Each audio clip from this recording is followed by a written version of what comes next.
নমস্কার বন্ধুরা, চলে এলাম আজকের নতুন একটা রান্না নিয়ে, একটা ভাজি নিয়ে। কিন্তু আজকের ক্যামেরা ধরার কেউ নেই, তাই আমি নিজে নিজে ক্যামেরা ধরে ভিডিওটা করছি।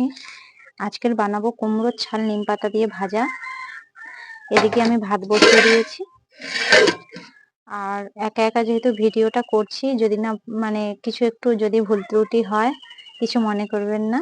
চলুন আমি ভাজাটা শুরু করছি। প্রথমে কড়াই সাদা তেল দিয়ে দিয়েছিলাম, আপনারা সরিষার তেলেও করতে পারেন। আর আমি প্রথমে এই নিম পাতাটা দিয়ে দিচ্ছি। নিম পাতার পরিমাণটা একটু অল্পই দিয়েছি।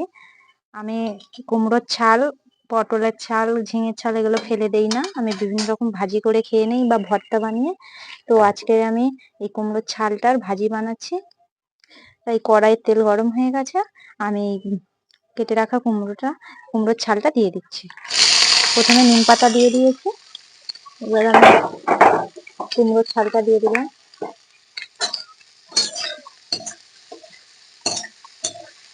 এইভাবে একবার আপনারা বানিয়ে খেয়ে দেখবেন। অনেকটাই ভাজার পরিমাণটা কমে এসেছে। এইবার এতে আমি 3টে উপকরণ মেশাবো। তেলের পরিমাণটা আমার একটু বেশিই হয়ে গেছে, তো আমি পরে তেলটা একটু তুলে রেখে দেব। অন্য কোনো দিন যখন কোনো তেঁতোর কোনো খাবার বানাবো, সেদিন সেই তেলটা তাতে দিয়ে দেব। এতে আর 3টে যে যে জিনিস দেব, প্রথমেই দিয়ে দেব লবণ।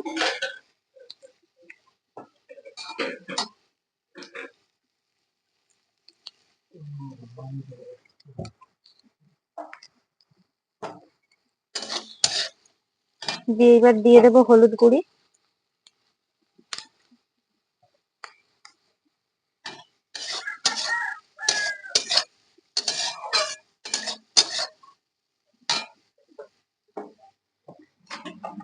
আমার ভাতও হয়ে এসেছে, ভাতও ফুটছে।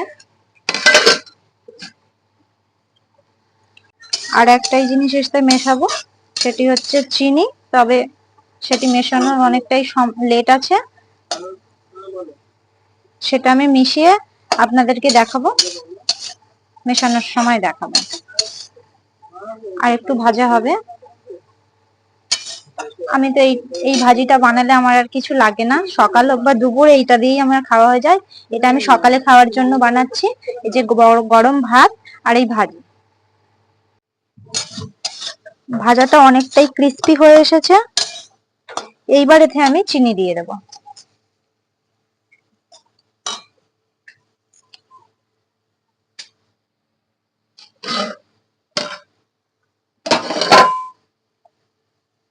চিনিটা দিয়ে দিয়েছি।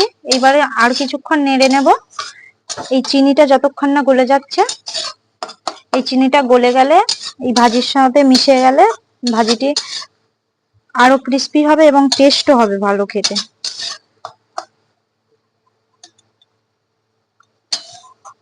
চলুন আপনাদেরকে এটি ভেজে বাটিতে তুলে আপনাদেরকে দেখাচ্ছি। তুলে নেওয়ার পরে বাটিতে দেখুন ভাজিটা এরকম হয়েছে দেখতে। আর একটা কথা বলে রাখি, যারা চিনি খান না তারা দেবেন না, কিন্তু দিয়ে চিনিটা যদি দেওয়া যায় তো সেই ভাজার স্বাদটা পুরো অন্যরকম হয়।